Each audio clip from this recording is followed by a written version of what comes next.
What's up, everybody, and welcome back to the Eternal Wrestling Podcast. I'm your host, Jacob, and this is where rivalries live forever and legends never die. And today we're going to be taking a look at the match card for AEW Revolution, which is airing March 15th.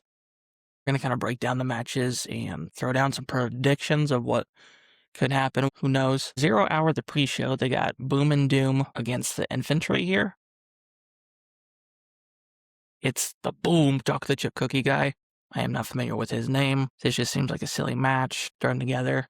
They're probably going to win it because he's like a celebrity influencer kind of deal, even though he does have somewhat of a professional wrestling background. We're also going to see Willow Nightingale pull double duty here as she's going to defend her TBS championship on the 0 hour pre-show against Lena Cross. And I doubt she's going to lose this title. I don't see her losing the TBS championship, but I do feel like she could lose the tag titles later on in the night. Also, we have a 21-man battle royal for Ricochet's championship, a blackjack battle royal for the national championship here, and since he's got the Gates of Agony with him, I doubt he's going to lose the title. There'll probably be some cheating involved, or they could take out some of his opponents before they even get to the ring. And he'll probably retain. We also have a Tornado Trios tag match. Darby Allin, Orange Cassidy, and Roderick Strong against the Dogs. And I think the Dogs are probably going to get the win here. Roderick will probably eat the pin. I love Darby, but I feel like they're not going to win this match. That the War Dogs are going to use their aggression, their kind of unpredictability to get the win here. Or heck, this could be something further down the line that is revisited. But Darby, he's been fighting the two of them for a couple weeks now, maybe close to a month. So we will see. But I do imagine Darby's going to do some crazy spots and just go ballistic. We have a one-on-one match between Toni Storm and Marina Shafir. Everybody's banned from ringside, so this will be a really good showing for Marina here. I feel like Toni could get the win, like a roll-up or something quick, so she kind of escapes Marina, because Marina's just been like all over her and choking her out with the mother's milk submission in almost every match she has.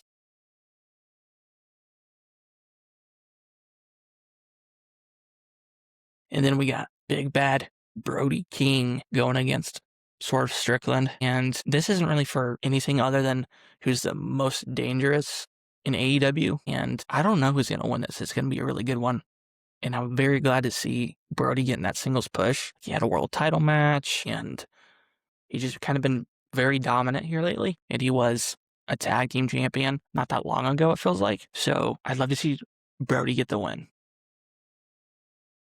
But Prince Nana could get involved, cost Brody the match in some way, shape, or form, but who knows? This match could go either way, and I'd be happy with it. We also have Bandito against Andrade, and I think Andrade's going to get the win. He's been dominant himself, and he could always have the Don Callis family help him if need be, or just go it alone. But something very apparent with his matches is he's always taking pictures with ladies, giving out phone numbers, or getting like kisses and stuff like that. I'm not really sure what kind of angle they're trying to play here, but if they're trying to make him look more desirable because like the women are after him a bit, or what have you. We got the trios titles on the line as the Don Callis' family, Kyle Fletcher, Mark Davis, and Okada take on Jet Speed and Mystico. So this match does feel a bit thrown together, as well, we don't really have a challenger for Fletcher's TNT title yet, unless I'm forgetting something. But this trios team of Mystico and Jet Speed, it does feel thrown together. Since Hangman is in the world title picture right now, and it just feels like Tony Khan just needed something for them to do while trying to keep them relevant. So I mentioned earlier that Willow Nightingale is defending her TBS championship. Okay, cool.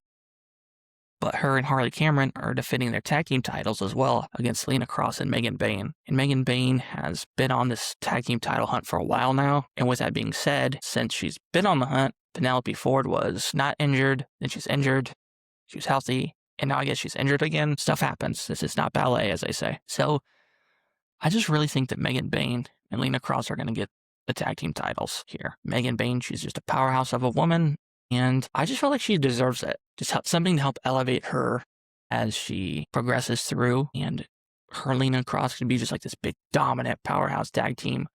She's like wrecking the women's tag division for a while till someone takes the straps from them. We also got the AEW Continental Championship match, a rematch of sorts between Moxley and Konosuke Takeshita. I think Mox is going to keep the belt, but he has been more of a mentor, it feels like. I just feel like there's more of a story to tell between Takeshita and Okada down the line, so him winning the belt here just seems like it would deviate from that. So I'm going with Moxley on this one, and this should definitely be a very good match, barn burner. All right, so we have the tag team titles on the line, and the reason I'm sighing here, we got FTR against the Young Bucks for like the 5th time now. I just wish we had someone else in this title picture, but the big. Also, there's a lot of big names. I'm going to kind of deviate a little bit here, but there's so many big names that are yet to return. Adam Copeland. We got Ospreay, who probably is going to be out for a bit longer because he did have that neck surgery. Jay White, like I mentioned, he's been out for a while, healing up, and I'm sure, doing rehab and recovery. But I just want some new flair added into this tag team division. And I feel like there's kind of this issue between what do we do with the trios titles, as in maybe just get rid of the trios titles and put those teams into the tag team division to give it some new blood. Because when Brody and Bandito had the tag team titles, they were very entertaining. They were thrown together a tag team that really succeeded and panned out, in my opinion. So, honestly, I think FTR are going to cheat. They're going to keep the titles and just keep on keeping on. Being the living legends, as they call themselves. We also have Kris Statlander trying to get the title back off of Thekla, AEW Women's World Championship. 2 out of 3 falls here. So I think that Thekla might get the first fall. Kris, she gets the second fall. And then Thekla gets the final fall. Also, the Sisters of Sin could get involved. Sky Blue and Julia Hart can help Thekla retain. But I just don't feel like Kris Statlander is getting the title back. Also, I don't have an issue with her. I just feel like her character needs something. And she was like this alien. Now she's got this name, Cosmic Killer. I don't know. I just feel like she needs something to help boost her character here. Because, she's a great wrestler. It's just, she needs something more for her character. And Thekla is so well-defined, and she's always toxic. And she's got, the look. She just knows who her character is. Same with, the Sisters of Sin. I feel like they know who they are. But Tekla's probably going to get the win here, in my opinion. And now, what is going to be the main event, the granddaddy of them, and this could be career-defining for Hangman Adam Page. MJF versus Hangman Adam Page, Texas Deathmatch for the world title. If Hangman loses, he will never be able to challenge for the world championship again. Oof, I feel that there is going to be an issue if Hangman loses. Because it's going to be like the Cody situation all over again, where Cody ended up not getting the world title and he was stuck in the mid-card. Just doing mid-card things. He got the TNT title 3 times.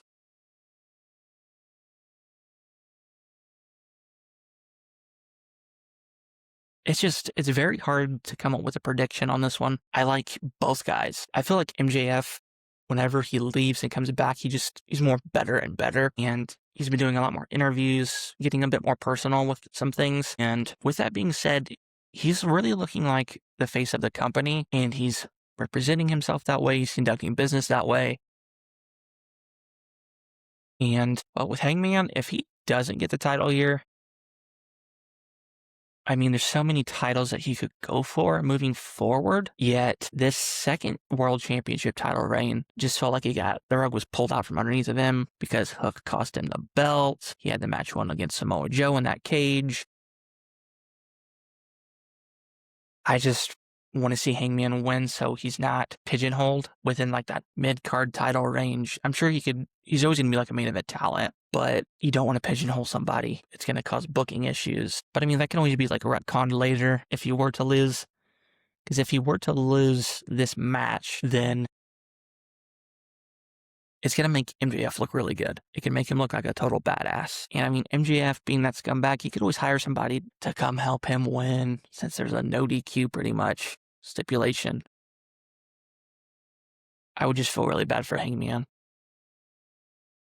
Yet, I could see something happening, so Hangman loses, he can't challenge again. And maybe he gets MJF in a situation that he forces MJF to give him a title match, no matter what. Or he's like stalking him and hunting him down and whatever, so be it. Therefore, giving Hangman another title shot and being like, you know what, you don't win this one, I'm done with you forever, which, hey, that could happen. And then, like say, Hangman Adam Page wins that one. I'm just going to go with Hangman just because I don't want to see him not be able to succeed within the company and keep growing. I feel like we were kind of robbed a bit. I would love to see him against Darby, Ospreay, revisiting Swerve, or Kenny, for instance, since they were former tag team champs, and he was talking about having a lot of respect and how he wanted to face him as champion when he had the belt. So tomorrow night's going to be pretty interesting, and I'm definitely going to be tuning in.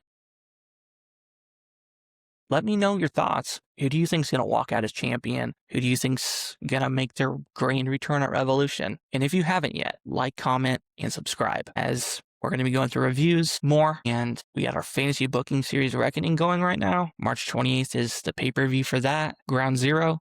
Of course, it is all free. I do not have a Patreon. I am just trying to grow and develop my channel, my brand, and just give all you watching and listening more wrestling content to enjoy. So I hope you all have a good night, good morning, whenever you listen to this, and I'll catch you in the next one.